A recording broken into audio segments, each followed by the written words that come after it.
Hari ini kita buat podcast di Port Nolunga dan hari ini kita akan membincangkan tentang fasa perkenalan. Hai, selamat datang ke podcast kami. Saya Faiz. Saya Anis. Ramai remaja bertanya soalan pada kami tentang cinta. So, mari kita jawab dalam segmen Bukan Cinta Biasa.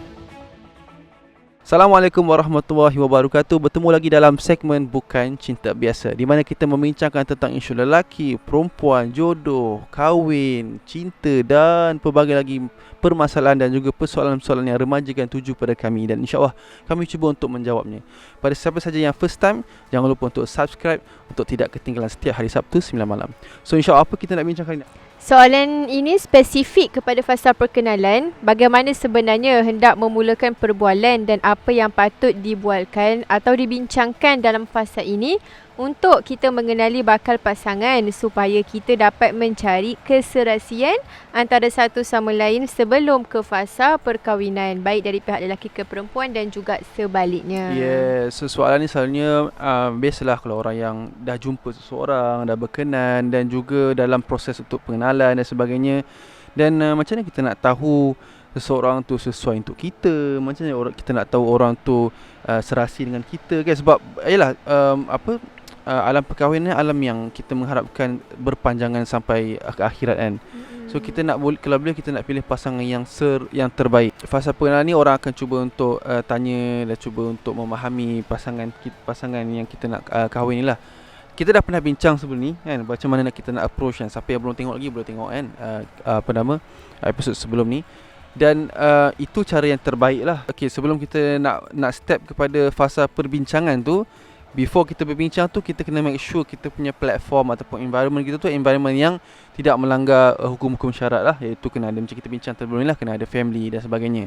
Tapi apa yang nak dibincangkan? Ini lebih penting lah. Okey, jadi yang pertama kan, apa yang kita boleh bincangkan dalam fasa perbincangan itu ialah kita tanya dia matlamat dia berkahwin. Betul. Itu antara benda yang paling utama lah sebelum kami kahwin kan. Betul, sebab matlamat inilah yang mengikat perkahwinan kami. Jadi bukan perkahwinan kami je, perkahwinan siapa-siapa pun, matlamat inilah yang akan mengikat pasangan itu untuk terus kekal sehingga ke akhirat itu. Jadi tanya dia, okay, kahwin ni untuk apa? Sebenarnya nak apa? Kita saja je, kita nak tahu, kita nak check lah kan, supaya kita ni lebih lega dan lebih tenang bila kita mendengar apa matlamat dia sebenarnya dia nak berkahwin tu untuk apa. Yes. Kita tenang dekat situ. Okay, masalah matlamat ni pula kan memang sangat penting lah kan. Kadang-kadang yelah kita tanya kan, kenapa you nak kahwin dengan I? Oh, I cintakan you. Drama Melayu apa? 7 hari mencintai saya. Tengah viral sekarang. 7 hari mencintaimu. Contohlah, tak tahu, saya tak tengok macam tu.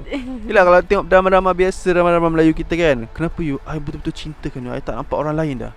Itu je matlamat. Habis adakah kita dapat menjamin kalau matlamat tu berpanjangan kan? Tiba-tiba kalau dijumpa orang yang tiba-tiba dia tersuka, dah habis. Itu penting lah tentang matlamat. So, kita tahu apa matlamat hidup dia, apa matlamat perkahwinan dia. Okay, so kalau kita nak tengok kan, matlamat perkahwinan memang sangat penting. Sebab tahu tak, ibadah perkahwinan inilah ibadah yang akan paling panjang yang kita akan lalui. Tak ada ibadah yang paling panjang yang kita akan lalui melainkan inilah insya-Allah lah ibadah perkahwinan ni. Dia menentukan bagaimana generasi kita kan. Kita akan ada anak, kita akan ada cucu. Macam mana generasi kita? Adakah akan dilahirkan generasi yang baik ataupun adakah generasi kita generasi yang tidak baik? Kita tak nak lah, betul. Kita harap kita benda tidak berlaku. Kita tak tahu macam mana generasi kita tu akan terbentuk. Jadi benda ni sebab tu matlamat perkahwinan ini kan, kita sharekan lah matlamat masing-masing supaya dia harmoni lah matlamat itu dan kita tenang kan apa matlamat kita, supaya kita boleh synckan dan kita berpegang lah dengan matlamat yang kita ada ni. Siapa yang dalam fasa pengenalan kan sekarang ni kan, siapa yang masih ada calon dan sebagainya dalam fasa pengenalan, masih tak terlambat lagi untuk kita betulkan ataupun kita twistkan matlamat kita punya perkahwinan. Masih tak terlambat lagi. Kita tune kan. Betul. Kita tune kan apa yang sebaiknya lah. Betul. Untuk kita kena kita tanam niat kita berkahwin sebab apa. Kalau kita kata ya Allah, aku kahwin ni kan sebab ibadah yang besar, gudang pahala sunnah Rasulullah. InsyaAllah sepanjang perkahwinan kita semua tu pahala kan. Kita mengorat isteri pun pahala kan, kita mesej isteri pun pahala kan, kita pujuk isteri pun pahala, itu semua pahala. Tapi sebaliknya kalau kita mengorak awet tak pahala kan. Kalau kita bersweet-sweet dengan awet, itu bukan pahala lah. Kita tahulah itu dosa lah kan. So kalau dengan isteri ni semua mana pahala. So kita tahu matlamat, ya Allah, aku berkahwin ni untuk menjaga diri aku kan, menjaga kehormatan diriku kan. Aku kahwin ni untuk menjaga kehormatan dia kan, jaga ni untuk Dan kita kahwin untuk bantu agama Allah. bantu agama Allah. So matlamat tu kita jelaskan, masih tak terlambat untuk kita betulkan, insya-Allah kan. Percayalah, kalau orang tu bercinta kan, 5 tahun ataupun 10 tahun sekalipun, dia tak akan benar-benar, dia tak akan betul-betul kenal pasangan dia tu. Memang tak kenal, dia memang kena duduk sebumbung kan. Yes. Kita bangun tidur, tengok orang tu, baru kita memang kenal orang tu macam mana lah. Tapi dari segi perancangan, of course lah, kita kena make sure benda tu make sure benda tu selari lah. Okay, contoh macam kalau kita tahu pasangan kita akan ni ialah mungkin fasa kerja dia mungkin kena keluar travel dan sebagainya. So kita kena faham kan. Macam saya terlibat dengan media lah kan. So memang saya kadang-kadang kena travel luar negara dan sebagainya. So dalam perancangan kami, awal perbincangan kami, saya dah bagi tahu dah. Saya bagi tahu beberapa point tentang diri saya. Saya kata saya ni kerja sekian.